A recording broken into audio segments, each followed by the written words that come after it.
Hello मित्रों, MD biology class में आप सर्वेનું સ્વાગત છે। આજનો આપણો ટોપિક છે અંતઃકોષ રસજાળ।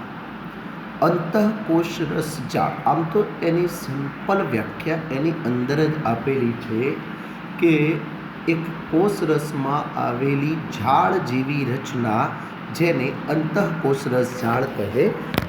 અહીંયા આપણે અંતઃકોષ રસજાળની જ્યારે આપણે વાત કરીએ છીએ ત્યારે કહેવાય કે પુટિકાઓ અને નલિકાઓ અને નલિકાઓને મળી એક આવૃત જાળીરૂપ રચના બને છે। પુટિકાઓ અને નલિકાને મળી અને એક આવૃત જાળીરૂપ રચના બને છે જેને અંતઃકોષ રસજાળ કહે છે। તે લાંબી નલિકામય કે ગોળાકાર કોથળી જેવી પુટિકાઓ જેવી રચના ધરાવે છે। આપણે અહીંયા આકૃતિમાં જોઈ શકીએ છીએ કે પુટિકાઓ અને નલિકાઓની બનેલી જાળીરૂપ રચના જે લાંબી નલિકામય કે ગોળાકાર કોથળી જેવી પુટિકાઓ જેવી રચના ધરાવે છે જેને અંતઃકોષ રસજાળ કહે છે।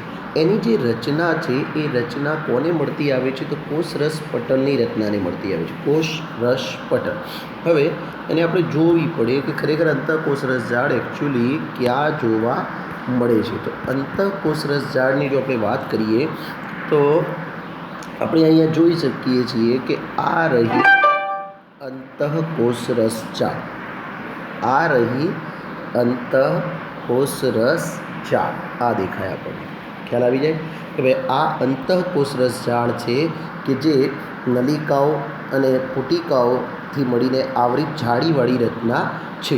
આવી રચનાને અંતઃકોષ રસજાળ તરીકે ઓળખવામાં આવે છે। ખ્યાલ આવી જાય મિત્રો। અંતઃકોષ રસજાળ કેટલા પ્રકારની, આ પ્રશ્ન તમારે પરીક્ષામાં ખાસ પૂછાશે કે ભાઈ અંતઃકોષ રસજાળ કેટલા પ્રકારની હોય તો બે પ્રકારની, બંને પ્રકારની મેં અહીંયા ડ્રો કરી છે, એક RER અને બીજી SER। RER એટલે રફ એન્ડોપ્લાઝમિક રેટિક્યુલમ, RER એટલે rough endoplasmic reticulum, rough endoplasmic reticulum એનો અર્થ એ થાય કે એની સપાટી ખરબચડી હોય છે। સપાટી કેવી હોય છે? ખરબચડી। હવે પ્રશ્ન એ થાય કે સાહેબ RERમાં સપાટી કેમ ખરબચડી હશે? તો એની જે સપાટી છે ત્યાં રિબોઝોમ્સ આવેલા છે। શું આવેલા છે? રિબોઝોમ્સ આવેલા છે। RER અંતઃકોષ રસજાળના કેટલા પ્રકાર? બે, રફ એન્ડોપ્લાઝમિક રેટિક્યુલમ અને બીજું છે સ્મૂથ એન્ડોપ્લાઝમિક રેટિક્યુલમ, એટલે કે રફ એટલે ખરબચડી કણિકા અને સ્મૂથ એટલે લીસી। તો સૌથી પહેલાં આપણે RERની વાત કરીએ કે ભાઈ RER એટલે કે કણિકામય અંતઃકોષ રસજાળ જે છે એ અંતઃકોષ રસજાળ એ RER સપાટી કેવી? ખરબચડી। સપાટી કેમ ખરબચડી? તો રિબોઝોમ્સ ધરાવે। સીધું સાધું યાદ રાખો। હવે યાદ રાખવાનું કે રિબોઝોમ્સ આવે એટલે એનું કામ કયું? તો હંમેશા યાદ રાખજો મિત્રો, પ્રોટીનનું સંશ્લેષણ। કદાચ તમને એમ પૂછે પ્રોટીનનું સંશ્લેષણ કરતી અંગિકાનું નામ આપો તો તમારે રિબોઝોમ્સ જ લખી દેવાનું, તમારે રિબોઝોમ્સ લખી દેવાનું, ખ્યાલ આવી જાય? ઓકે। હવે જે બીજી આપણી જોડે પ્રકાર છે આપણો બીજો, જેનું નામ છે લીસી અંતઃકોષ રસજાળ। લીસી અંતઃકોષ રસજાળની વાત કરીએ તો લીસી અંતઃકોષ રસજાળની સપાટી કેવી હોય? તો લીસી। એની સપાટી લીસી કેમ હોય? તો કે એની સપાટી પર રિબોઝોમ આવેલા હોતા નથી, રિબોઝોમ એની અંદર જોવા મળતા નથી। તો આ લીસી અંતઃકોષ રસજાળનું કામ શું છે? તો એ ચરબી અને લિપિડનું નિર્માણ કરે છે। કોનું નિર્માણ કરે છે? ચરબી અને લિપિડનું નિર્માણ કરે છે। એટલે આપણી સમક્ષ તો એક તફાવત પણ તૈયાર થઈ ગયો કે ભાઈ RER અને SERનો તફાવત આપો, એટલે કે રેર અને શેર। હું સાદી ભાષામાં બાળકોને એમ જ કહું છું, રેર અને શેર। તો યાદ રાખવાનું કે જેની અંદર RER છે, કણિકામય છે, ત્યાં કશું જ યાદ નથી રાખવાનું કે ત્યાં સીધી જ વસ્તુ છે કે સપાટી ખરબચડી. તો પ્રશ્ન એટલે કેમ, તો તમે તરત જ કહેશો કે રિબોઝોમ. રિબોઝોમનું કામ શું? પ્રોટીનનું સંશ્લેષણ. 3 મુદ્દા આપણને આવડી ગયા. હવે એ જ રીતે લીસી સપાટી, તો કે લીસી અંતઃકોષ રસજાળ, તો કે સપાટી લીસી. તો કેમ? તો કે એની સપાટી પર રિબોઝોમ નથી હોતા. તો કે એનું કામ શું? તો કે ચરબી અને લિપિડનું નિર્માણ કરે છે. બરાબર. એટલે હું તો બાળકોને અમુક જ સીધી સાદી ભાષામાં કહું કે તમારે યાદ રાખવાનું કે લીસી સપાટી ચલી, લીસી સપાટી ચલી, એટલું યાદ રાખો એટલે ખબર પડી જાય કે લીસી સપાટી ચલી એનો મતલબ કે સપાટી જેની લીસી હોય, જે અંતઃકોષ રસજાળની સપાટી લીસી હોય એ ચલી એટલે ચરબી અને લિપિડનું સંશ્લેષણ કરે છે. એટલે કદી ભૂલ પડશે નહીં. ખ્યાલ આવી જાય મિત્રો?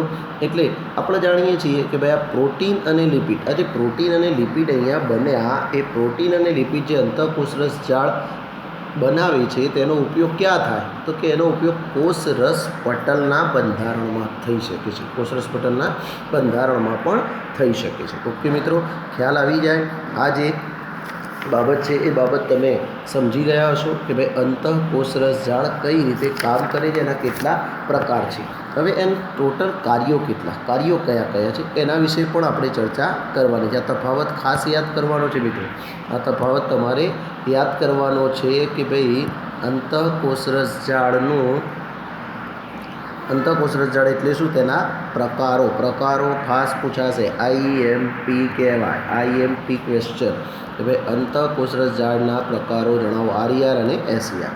હવે એના કાર્યોની વાત કરીએ કે ભાઈ એના કાર્યો કયા કયા છે. તો એના કાર્યોની વાત કરીએ તો સૌથી પહેલું કાર્ય, અંતઃકોષ રસજાળ કોષ કેન્દ્ર અને કોષ રસ વચ્ચે કે કોષ રસના વિવિધ પ્રદેશોમાં અંતઃકોષ રસજાળ શું કરશે? તો આપણને ખબર છે, પ્રોટીન વહન માટે માર્ગ તરીકે કાર્ય કરે છે. પ્રોટીન વહન માટે માર્ગ તરીકે કાર્ય કરે છે. તે કેવી રીતે કાર્ય કરે છે એ વિશે તમે ધોરણ 11-12ની અંદર વધુ અભ્યાસ કરશો. તો પ્રોટીન વહન માટે કામ કરે છે. બીજું યાદ રાખવાનું, તે કોષને કોષરસીય બંધારણીય સપાટી પૂરી પાડે છે. કોષરસીય બંધારણીય સપાટી પૂરી પાડે છે. અને ત્રીજું યાદ રાખવાનું, તે પૃષ્ઠવંશી પ્રાણીઓમાં યકૃતના કોષોની SER એટલે સ્મૂથ એન્ડોપ્લાઝમિક રેટિક્યુલમ આવેલા હોય છે. જે પૃષ્ઠવંશી પ્રાણીઓમાં યકૃતના કોષોની સપાટી પર યકૃતના કોષોમાં સ્મૂથ એન્ડોપ્લાઝમિક રેટિક્યુલમ આવેલા હોય છે, જેના કારણે તે વિષારી દ્રવ્યો, ઝેરી દ્રવ્યો અને દવાઓને બિનવિષારક બનાવવામાં અગત્યની ભૂમિકા ભજવે છે. આ બધા જ મુદ્દાઓ યાદ રાખવાના. સાદું આપણે સિમ્પલ ભાષામાં જો લખીએ તો એક વસ્તુ સાદું બી લખી શકીએ છીએ, સિમ્પલ પણ લખી શકીએ છીએ. ભાઈ અંતઃકોષ રસજાળમાં કણિકામાં અંતઃકોષ રસજાળ પ્રોટીનનું સંશ્લેષણ કરે છે, એ પણ એનું કાર્ય છે. કે ભાઈ લીસી અંતઃકોષ રસજાળ ચરબી અને લિપિડનું સંશ્લેષણ કરે છે, એ પણ એનું કાર્ય છે. તો અંતઃકોષ રસજાળ વિશેની આ માહિતી આપણે સરળતાથી સમજી ચૂક્યા છીએ. ખ્યાલ આવી જાય મિત્રો કે ભાઈ કેવી રીતે આપણે આ મુદ્દો સમજ્યા. અંતઃકોષ રસજાળ પછી બીજી અંગિકા જે આપણે અભ્યાસ કરવાની છે એ અંગિકાનું નામ છે ગોલ્ગી પ્રસાધન. ગોલ્ગી પ્રસાધન. ગોલ્ગી પ્રસાધનની સૌથી પહેલાં વાત કરીએ તો થોડીક માહિતી આપી દઉં કે સૌ પ્રથમ આ ગોલ્ગી પ્રસાધન અથવા ગોલ્ગી કાય 1898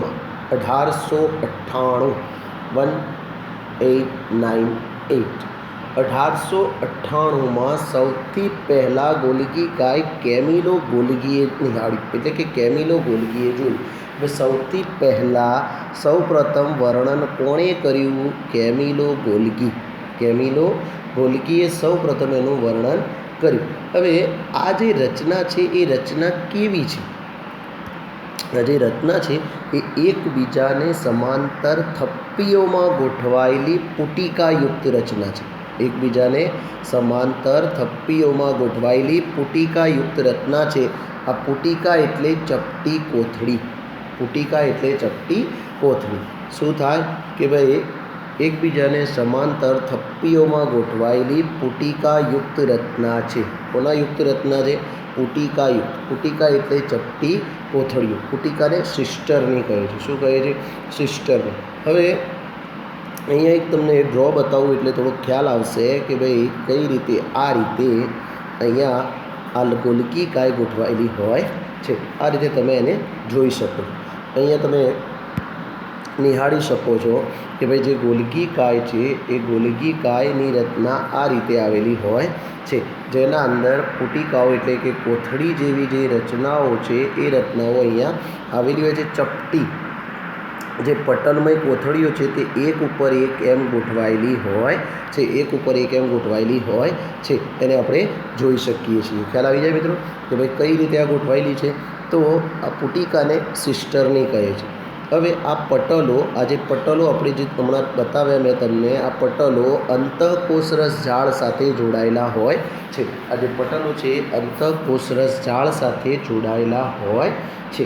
ખબર પડી જાય? વધારાની માહિતી એટલી લઈ શકાય કે આ જે સિસ્ટરની છે એ સિસ્ટરનીનો જે વ્યાસ છે એ 0.5 માઇક્રોમીટરથી 1.0 માઇક્રોમીટર વ્યાસ ધરાવે છે. અને દરેકે દરેક આ જે થપ્પી છે એમાં 4 થી 8 નલિકાઓ આવેલી હોય છે. આ તમારે જાણવા જેવું છે, એટલે તમારે એક્સ્ટ્રામાં જાણવાનું એ ભાઈ કેવી રીતે આ કામ કરે છે. તો સૌથી પહેલાં ફરીથી વાત કરી લઉં કે ભાઈ સૌ પ્રથમ કોણે શોધ્યું? કેમિલો ગોલ્કી. કેવી રીતે ગોઠવાયેલી હોય? તો એકબીજાને સમાંતર થપ્પીઓમાં ગોઠવાયેલી રચના છે અને ચપટી કોથળીઓ ધરાવે. આ પુટિકા એ ચપટી કોથળીઓ છે. આ પુટિકાને સિસ્ટરની કહે છે. આ પટલો અંતઃકોષરસ ઝાડ સાથે જોડાયેલા હોય છે. આપણે ઇઝી તૈયાર કરવા પ્રયત્ન કરવાનો મિત્રો. હું જે મુદ્દા બોલી રહ્યો છું એ મુદ્દા તમે જો હેન્ડસ્ફ્રી લગાવીને સાંભળશો 1-2 વખત તો જલ્દી તમને આવડી જશે. પ્રયત્ન કરશો. હજી જ્યારે આપણે રૂબરૂ મળીએ ત્યારે કોઈ ક્વેરી હોય તો એને આપણે સોલ્વ કરી શકીએ. અત્યારે હાલના સમયગાળા દરમિયાન શિક્ષણને પ્રાપ્ત કરવું જરૂરી છે. સમયને બગાડવાનો નથી. આપણું જે આ 9મું ધોરણ છે આપણા 11 સાયન્સ સાથે સંકળાયેલું છે. તો અને સમય છે આપણે રોજના અડધો કલાક સારી રીતે ભણીએ તો સરસ પરિણામ આગળ આપણને મળવાનું છે. એના ફાયદા જ છે. તો શક્ય હોય એટલું મનથી અભ્યાસ કરશો. હું કેટલાક લેક્ચર બોર્ડ પર પણ લઉં છું ને કેટલાક લેક્ચર મારે મટીરિયલ પ્રોવાઈડ કરવાનું થાય છે, ઈચ્છા થાય છે, એટલા માટે મટીરિયલ સાથે લઉં છું. ઓકે મિત્રો, હવે અહીંયા આ મુદ્દો ક્લિયર થઈ જાય એટલે હવે આપણને ગોલગી પ્રસાધન પણ ખબર પડી ગઈ. હવે ગોલગી જે આપણું જે ગોલગી પ્રસાધન છે, ગોલગી કાય છે, એનું કામ શું? આમ તો કે અંતઃકોષરસ ઝાડ દ્વારા જે દ્રવ્યોનું સંશ્લેષણ થશે, જે દ્રવ્યોનું સંશ્લેષણ થાય છે અંતઃકોષરસ ઝાડ દ્વારા, એ દ્રવ્યોનું સંશ્લેષણ થયા બાદ એનું પેકેજિંગ કરવાનું છે. એનું પેકેજિંગ કરવું એટલે યોગ્ય રીતે એને તૈયાર કરવા, ગોઠવવા અને કોષની અંદર અને કોષની બહાર મુક્ત કરવામાં આવે છે. એકદમ ઇઝી છે કે ભાઈ આપણે હમણાં જ કીધું કે ગોલગી કાય એ અંતઃકોષરસ ઝાડ સાથે જોડાયેલી હોય છે. અંતઃકોષરસ ઝાડનું કામ શું હતું? દ્રવ્યો બનાવવાના. કયા દ્રવ્યો બનાવતા હતા? તે પ્રોટીન બનાવતા હતા, લિપિડ બનાવતા હતા, ચરબી બનાવતા હતા. તો એ બધા ઘટકોનું અંતઃકોષરસ ઝાડ દ્વારા જે સંશ્લેષિત દ્રવ્યો હતા એનું ગોલગી કાય શું કરશે? પેકેજિંગ કરશે અને કોષની અંદર અને બહાર મુક્ત કરે છે. બીજું, આ પુટિકાઓ જે છે ગોલગી કાયની, એમાં નિપજોનું પેકેજિંગ કરવું અને સાથે સાથે જરૂર પડે તો એનું કન્વર્ટેશન કરવું, સરળ સ્વરૂપોમાં ફેરવવું અથવા જટિલ સ્વરૂપોમાં ફેરવવું. તો એના આધારે એનો સંગ્રહ કરે છે. એના આધારે એનો શું કરે છે? સંગ્રહ કરે છે. નંબર 3 કે ભાઈ કેટલાક કિસ્સામાં ગોલગી પ્રસાધન સરળ શર્કરામાંથી જટિલ શર્કરાનું પણ નિર્માણ કરે છે. સરળ શર્કરામાંથી જટિલ શર્કરાનું પણ નિર્માણ કરે છે. એટલે તમે આગળ ભણશો ત્યારે તમે ભણશો કે ભાઈ ગોલગી કાય એ ગ્લાયકોલિપિડ અને ગ્લાયકોપ્રોટીન્સનું સંશ્લેષણનું સ્થાન છે. ખ્યાલ આવી જાય મિત્રો?